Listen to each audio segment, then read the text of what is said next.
eh, estábamos viendo en el capítulo 8 de Lucas el pasaje donde Jesús calma la tempestad. Y habíamos visto cómo los discípulos que eran pescadores, que ellos eran unos expertos en toda que es la parte de mar, tempestades, barcos y todo eso, se angustiaron muchísimo y hasta, o sea, levantaron a Jesús bruscamente y le dijeron, ¿no ves que perecemos? O sea, ¿cómo es posible que estuvieras dormido? Y entonces vemos que Jesús se levanta, le dice al viento que se calme y en un segundo todo se calmó, ¿no? Y bueno, estábamos revisando eso y cómo Jesús siempre está en la barca con nosotros en medio de la tempestad. Pero como 2 días o el día siguiente después de haber dado la clase, haber tenido la clase, en la madrugada el Señor me mostraba y me decía, ¿por qué los discípulos me veían dormido? O sea, ¿por qué me veían durmiendo? Y hay un salmo, que es el Salmo 121, que dice, dice así, dice, yo alzo los ojos a los montes, ¿de dónde vendrá mi socorro? Mi socorro viene de Jehová que hizo los cielos y la tierra. He aquí que no se dormirá el que me guarda no se adormecerá. Entonces, lo que el Señor me mostraba era, yo no duermo, o sea, Dios no duerme como Dios. O sea, Dios siempre está trabajando. De hecho, Él se lo dijo a sus discípulos, yo y mi Padre estamos trabajando. O sea, Él siempre está trabajando, siempre está ayudándonos, siempre está intercediendo, siempre está consolando. Esa es su vida, siempre está sanando. Nosotros lo veíamos siempre así, o sea, y lo leímos en los evangelios. Mientras él estaba o sanando, o alimentando, o predicando, o estaba orando. Y vemos en este momento que los discípulos dicen que él se había quedado dormido. Claro, Jesús venía 100% hombre, 100% Dios, o sea, se cansaba, tenía que dormir. Pero en medio de la tempestad, si el Señor dice que no, Él no duerme, ¿por qué lo veían dormido? Y entonces se nos mostraba, ¿por qué? Porque en ese momento de angustia, los discípulos lo vieron con los ojos, con nuestros ojos, no con los ojos de la fe, sino con los ojos que no tienen fe, que es lo que nos pasa a nosotros. Cuando nosotros estamos en medio de una situación difícil y hemos orado y sentimos que el agua nos está, bueno, que nos estamos hundiendo en la barca, que ya no podemos hacer más nada, siempre pensamos que Jesús está dormido, o sea, que Dios no nos escucha, que está dormido, que bueno, Él nos ama, pero nada, o sea, nos vamos a hundir y vamos a perecer. Y entonces el Señor me mostraba que, claro, que así no es, o sea, que nosotros, que Él siempre está en la barca con nosotros y no está durmiendo. Que si nosotros vemos bien, Él siempre está con el brazo levantado y está callando el viento, callando las olas, y Él está en la barca con nosotros, pero a la vez está callando esa tempestad, o sea, todos esos problemas que vienen a nuestra vida, Él está trabajando en eso y está haciendo que todos esos problemas, que no, como dice la palabra, todas las circunstancias ayudan a bien a los que aman a Dios, que aunque vengan esas cosas tan terribles a nuestra vida, Él está ahí para que esas cosas de alguna manera nos vayan a favorecer. Si es que nosotros ahora vamos a ser más fuertes, más pacientes, vamos a tener más fuerza para seguir adelante, o para que todo el mundo se dé cuenta que Dios está con nosotros y haga un milagro medio nuestro, o cuando nosotros creíamos que esa era la bendición, que eso era lo mejor para nosotros, el Señor nos abre las puertas y nos pone otra cosa más grande.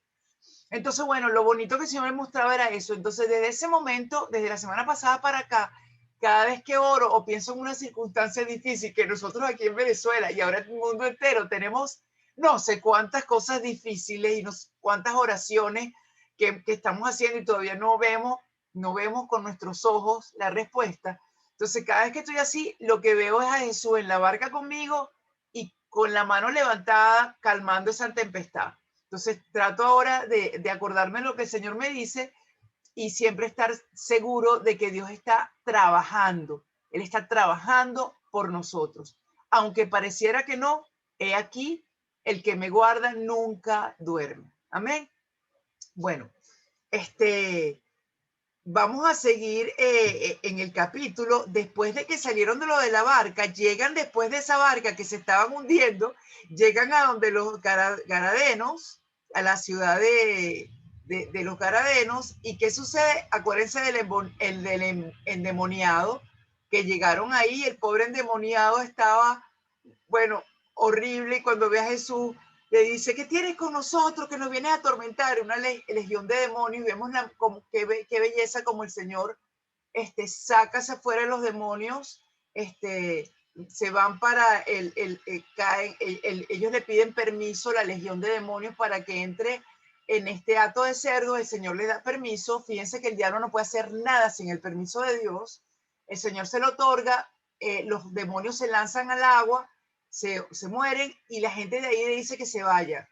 Y en cambio, el endemoniado, que ya estaba sano, le decía: yo quiero irme contigo, yo quiero irme contigo. O sea, él recibió a Cristo, recibió su sanidad, pero además en agradecimiento lo que quería era seguirle como un discípulo. Y el Señor le dijo: no, no, tú te quedas acá, para que él pudiera vivir esa vida maravillosa, y además que en medio de su casa, en medio de su familia, pudiera dar testimonio de lo que el Señor había hecho con él. Amén. Bueno, entonces está pasando esto. Y viene un pasaje increíble, que seguro que ustedes lo han escuchado. Son dos cosas que están pasando, pero pasan a la vez. Por un lado está la hija de Jairo, que se está muriendo, y por otro lado está la mujer que tenía un flujo de sangre durante 12 años. Y las dos historias se enlazan. Entonces vamos a leerlo y después vamos a ir viendo lo que la palabra de Dios nos va enseñando.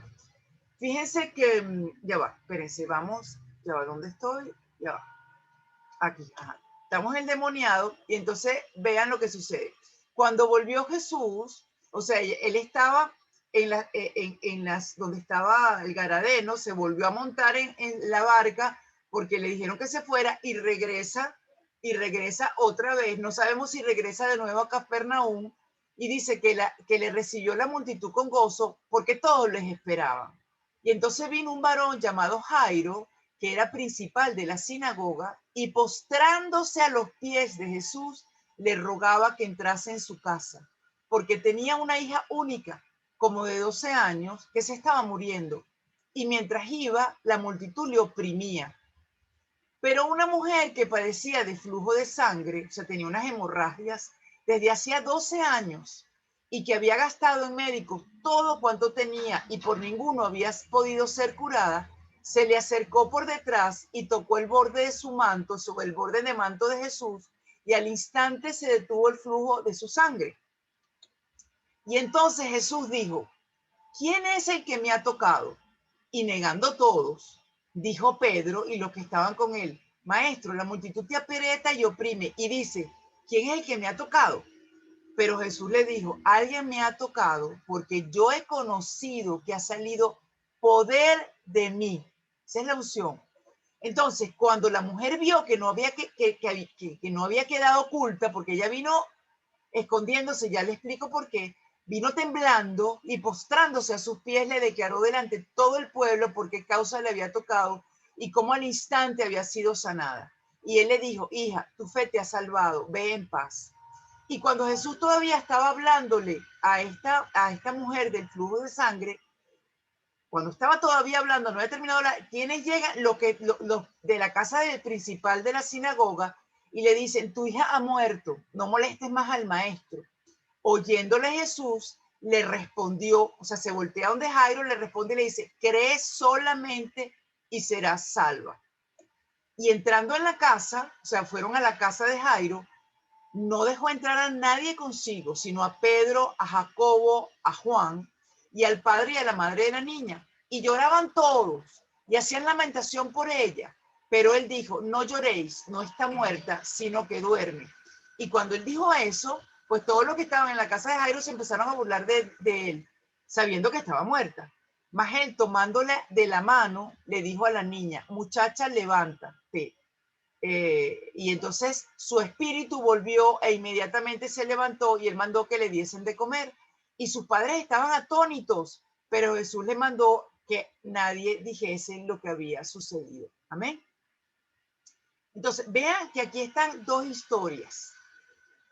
Por un lado está la mujer de flujo de sangre y por otro lado está Jairo, que se le está muriendo la hija. Y entonces vean lo que primero pasa. O sea, por un lado Jesús ha salido del sitio de los Gadarenos, donde lo habían botado, vete de aquí, y llega a este otro lado y la gente lo recibe, que lo estaban esperando. Jairo, me imagino que estaba esperando que Jesús regresara porque sabía que la hija se estaba muriendo. O sea, que él estaba ahí atento, y la mujer de flujo de sangre, apenas que supo que vino Jesús, estaba ahí también. Entonces, por un lado, siempre vemos eso. Hay personas que están esperando a Dios, que lo buscan de todo corazón, y hay ese momento maravilloso de encuentro donde uno se puede encontrar frente a frente con Dios, y ese es un encuentro maravilloso donde el Señor llega a nuestras vidas y nos salva, nos restaura y nos bendice. Pero por otro lado, siempre hay muchas personas que, bueno, que lo rechazan. Eso es así, ¿no? Y vemos aquí en la fe de Jairo. Fíjense, Jairo es un principal de la sinagoga. Estoy hablando de un judío principal de una sinagoga. Recuerden que Jesús ya ni lo aceptaban en la sinagoga. A Jesús le llamaban que era o sea, que él hablaba cosas horrendas, que seguro que tenía demonios, que no sé qué, no sé cuánto, que como decía que su padre era Dios. O sea, Jesús era o sea, para los judíos era de lo último. Y este no solamente era judío, era principal, era un tipo importante y además de la sinagoga. Y Jairo ha tenido que ir donde está Jesús, se postró enfrente de todo el mundo y le rogaba por su hijo. Amén. Entonces, vean que esta fe de Jairo era una fe realmente de verdad, pero no solamente eso, esa fe de Jairo, en estos pocos minutos que él estuvo llegando a Jesús, vamos a ver, como vimos, como leímos, que tuvo que superar un montón de cosas súper difíciles, especialmente para un padre que se le está muriendo una hija. Y siempre es vergonzoso pedirle ayuda a alguien, o sea, pedirle una ayuda a alguien siempre es vergonzoso, pero imagínense más para Jairo. Y todo esto nos está enseñando algo. Jairo representa la religiosidad, representa a los fariseos, representa a la gente religiosa de este mundo, a la gente que va a las iglesias, a la gente que cree que es santa, a la gente que si ve a alguien que es un pecador lo señala, mira cómo es posible lo que hace este, lo que hace el otro, y está muy lejos de lo que quién es Dios, porque las religiones nos separan. Nosotros realmente lo que necesitamos es buscar a Dios. Y Jairo era un religioso, pues era un religioso, un principal. Y el Señor está haciendo en este relato, haciendo ver que todo lo que es religión, todo eso cae al suelo. Que cuando viene Cristo, la religión, la ley, todo eso que se hacía que era cumplir cosas, eso ya no sirve. Nosotros ahora no somos religiosos, ahora nosotros somos hijos de Dios. Y nosotros andamos por amor, el mismo amor que Dios nos enseñó a nosotros, ¿no? Y nos dio a nosotros. Entonces, Jairo viene y el Señor le dice, sí, yo voy contigo. Entonces Jairo, imagínense aquella desesperación, que vámonos corriendo, y aquel gentío que lo apretujaba, y bueno, y Jairo volviéndose loco para que llegara a su casa porque sabía que la hija se le estaba muriendo, y en eso está así, y hay una mujer de flujo de sangre. Ahora, ¿qué les quiero decir? Ya lo habíamos visto en el pasaje de María. ¿Se acuerdan que cuando María dio a luz a Jesús, ella tuvo que ir al templo y llevó unas ofrendas para su purificación? Porque acuérdense que después que uno da a luz, tiene toda esa parte de las hemorragias por 45 días. Y según la ley de Moisés, la ley de los judíos, eso era una mujer que era impura. O sea, tú no te podías acercar a alguien si tenías derramamiento de sangre. Cuando las mujeres tenían la menstruación, no podían tener relaciones. Después de tener relaciones, después que se le pasaba la menstruación, tenían que purificarse. Y después que se purificaban era que podía tener otras relaciones con el esposo. Pero imagínense, esta pobre mujer judía tenía 12 años con flujo de sangre. Esta mujer no se le podía acercar a nadie. Esta mujer no podía ir a la iglesia.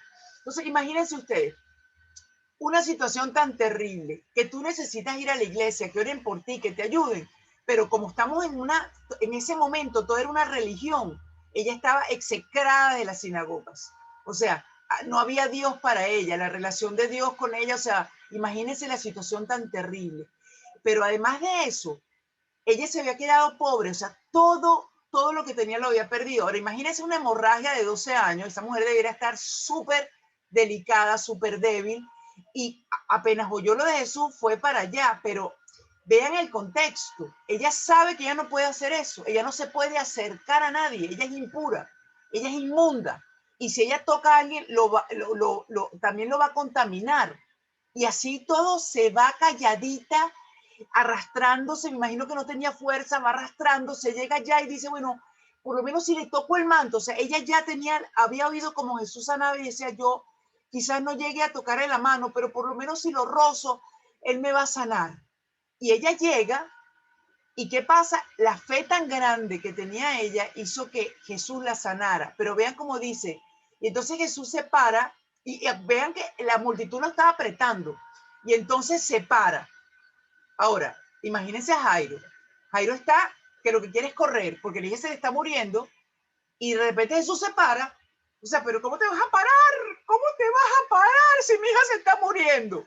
¿Qué es lo que no? Y entonces no solamente eso, sino que se para y dice, alguien me ha tocado. Y viene Pedro de una manera un poco grosera, le dice, bueno, ¿cómo preguntas eso? Claro que todo, si todo el mundo te aprieta, o sea, ¿cómo que si alguien te ha tocado? Y entonces Jesús le dijo, no, alguien me ha tocado. ¿Por qué? Porque he sabido que poder ha salido de mí. Y eso es lo que pasa, mis queridas amigas, cuando nosotros llegamos a los pies del Señor y le pedimos algo con fe, el poder de Dios sale de Él y ese poder se manifiesta en lo que le estamos pidiendo y los milagros pasan y las situaciones se resuelven porque el poder de Dios sale. Entonces, el Señor dice, alguien me ha tocado porque yo he conocido que ha salido poder de mí. Entonces, cuando la mujer se vio descubierta, porque ella en el mismo instante que ella tocó el manto, se dio cuenta que ella sabía que estaba sana, se le había sanado todo. Ella había ido a todos los médicos, había perdido todo el dinero, estaba que ya no podía más, pero ella sabía en ese momento sanada. Y ella, imagínense, en medio de todo el mundo tenía que reconocer que ella era una inmunda, impura, y que había ido ahí, que había contaminado a todo el mundo, y tuvo que hacerlo. O sea, el Señor le dice, el milagro de Dios para que todo el mundo viera, primero para que, fíjense lo que sucede, en esta situación Dios está mostrándole a todo el mundo que Él no es religioso, que Él es Dios y que todo el mundo que lo necesita, no importa quién sea, en la condición que está, se puede acercar a Él y Él siempre lo va a atender. ¿Ven? No como los religiosos, esta mujer no se podía acercar a la sinagoga. Y entonces la mujer vio que no había quedado oculta, vino temblando y postrándose a los pies de Jesús, le declaró delante de todo el pueblo. O sea, dijo la verdad, lo que le había pasado y cómo en el instante había estado sanada. ¿Y qué le dijo Jesús? Jesús le dijo, ¿cómo es posible que hiciste eso, mujer inmunda? ¿No ves la ley de Moisés? Olvídate, porque el Señor vino a abolir la ley, porque ahora estamos por gracia, y gracia es un don de Dios. Y entonces, ¿qué le dijo Jesús? Hija, tu fe te ha salvado. Amén. Entonces, pero a todas estas sigue la historia de Jairo. Jairo está ahí esperando que vayan a salvar a su hija. Él es un principal de la sinagoga y una mujer inmunda, contaminada, le está cortando el paso a Jesús. O sea, ¿qué es esto? O sea, primero me sanas a mi hija. Yo soy un principal de la sinagoga. ¿Cómo va a salir a esa pobre mujer toda enferma que lo que hizo fue violar la ley? Entonces, además Jesús le está mostrando una cosa a Jairo. O sea, todo esto es una enseñanza, porque el Señor no hace sección de personas, no es porque tú eres principal y ella no es principal, yo primero te voy a atender a ti o a ti o no. Acuérdense como Jesús nos dijo hace unos pasajes atrás, en el mismo capítulo, dijo, cuando le dijeron, tu madre y tus hermanos están aquí, dijo, no, ya va. Mi madre y mis hermanos son aquellos que oyen mi palabra y la ponen por obra. Y el Señor lo está mostrando. O sea, toda la religiosidad de Jairo la está tirando por el piso. Amén. Y entonces el Señor se detiene y trata a esta mujer con compasión, con el amor, le dedica el tiempo que necesita. Y eso es lo que hace Dios con cada uno de nosotros. Amén. Entonces sigue la historia y apenas Jesús está terminando de hablar, le llega la gente de Jairo y le dice, ya no moleste más al maestro, ya tu hija se murió. Ahora, ¿por qué Jesús permitió que la hija se muriera? Porque él podía haber hecho como cuando el centurión, una palabra tuya bastará para sanarme. La hija de Jairo, hija, está sana, y esa niña hubiera estado sana. No, pero Jesús quería llevar a Jairo a un lugar más allá. Jairo quizás sabía y conocía y tenía fe de que Jesús podía sanar enfermos, pero Jesús lo quería llevar a un lugar más allá de fe, y mostrarle que él podía resucitar a los muertos. Y esto es lo que hice. Entonces Jesús se voltea y le dice, no temas. Y es lo que el Señor siempre nos dice a nosotros, no temas, cree solamente y tu hija será salva. Y entonces llegan allá y Jesús le dice a la gente que estaba llorando, la niña no está muerta, duerme. Y todo el mundo se burló. ¿Qué es lo que sucede cuando nosotros decimos lo que Dios dice, lo que Dios nos dice? No, Dios dice que Dios nos va a ayudar, que Dios está con nosotros, que la gente se burla de esa palabra. Estás loca, chica, ¿cómo dices eso? ¿Cómo dice lo otro? ¿Sí? Aquí se burlaron y entonces el que dijo, ya va, no quiero que nadie suba donde está la niña. Solamente el papá, la mamá y estos tres que tienen fe, que son mis discípulos como los escogidos. Esto creo que se va a acabar en 33 segundos, queridas amigas. Estamos a punto de terminar. Se termina, le damos otra vez doble clic y ya estamos cerrando la clase. Y entonces, subieron, se burlaban y él clamó diciendo, Talita Kumi, que en arameo significa muchacha, levántate. Y es como, y entonces su espíritu volvió e inmediatamente se levantó. Acuérdense que nosotros somos espíritu, realmente la vida de uno está en el espíritu, aunque tengamos un alma que es nuestra mente, nuestros sentimientos, nuestra inteligencia, nuestras emociones, y vivimos en un cuerpo. Pero realmente nuestra vida, la vida de donde viene la vida, es de ese espíritu. Ven que el espíritu volvió inmediatamente a la niña y ella se levantó y Jesús le dijo, aliméntenla. Y los padres estaban atónitos, pero Jesús le mandó que nadie dijese lo que había sucedido. Así como mucha gente hace algarabía, yo hice esto, yo hice lo otro, lloré por esta y se sanó, yo hago esto. Jesús no necesita ese tipo de propaganda. Él mostró ahí su poder, mostró que él no hace excepción de personas, mostró que él es poderoso para hacer cosas más allá de lo que nosotros podamos pensar y creer. Y bueno, y termina esta historia maravillosa cuando le dice, Talita Kumi, muchacha, levántate. Y así la sana y vemos cómo el Señor nos va mostrando cada día cómo es ese amor, cómo es esa misericordia y cómo Él va y no deja a nadie lo deja sin responderle. Aunque a veces nosotros vemos y decimos, bueno, pero ¿cómo es posible que el Señor, yo también estaba orando por esto y el Señor, fíjate que sí, le respondió a esta, resolvió el problema, yo sigo con lo mío? No pensemos así. Pensemos que el Señor sigue trabajando, el Señor está en la barca con nosotros, con la mano levantada, calmando la tempestad.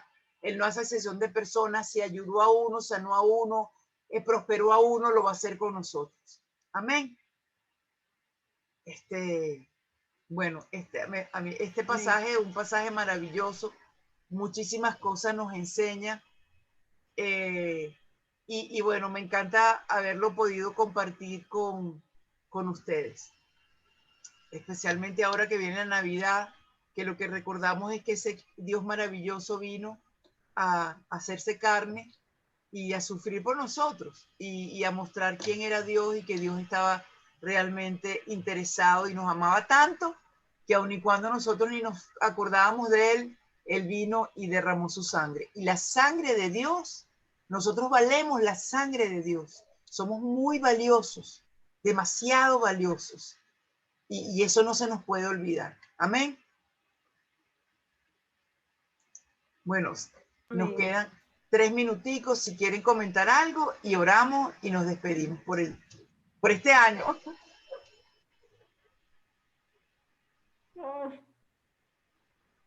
Prima, si tú las clases de la iglesia las grabas. Las clases de la iglesia sí, pero ahorita lo que estoy dando,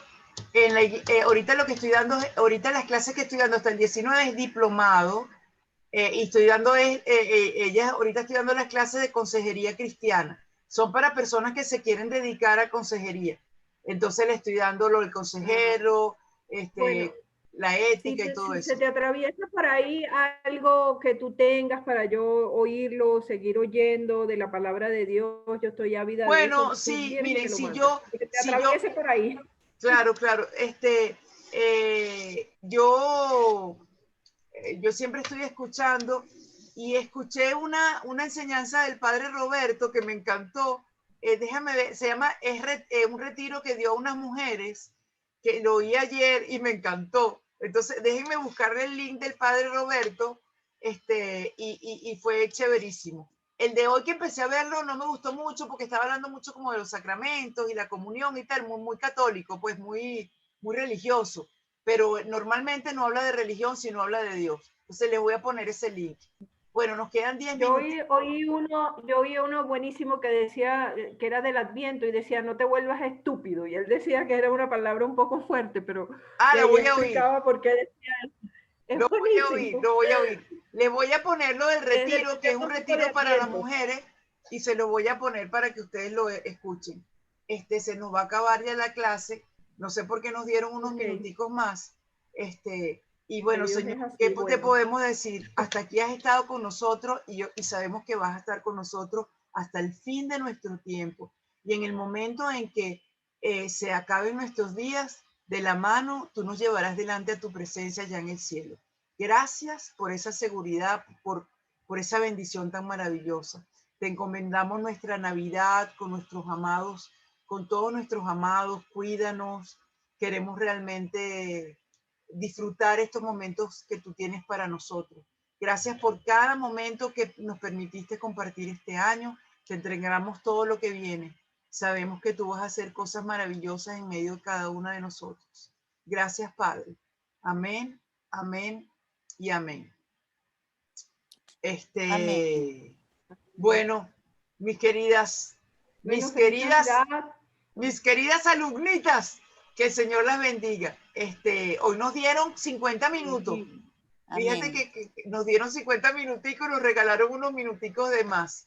Entonces, bueno, a veces yo no sé si ustedes se quedan con dudas, Buenísimo. con preguntas, ¿sabes?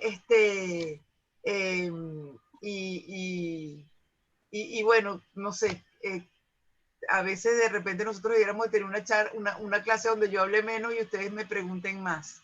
Y sea como más, ¿sabes? Para poder responder dudas y cosas de esas que estoy haciendo también con las alumnas de la iglesia.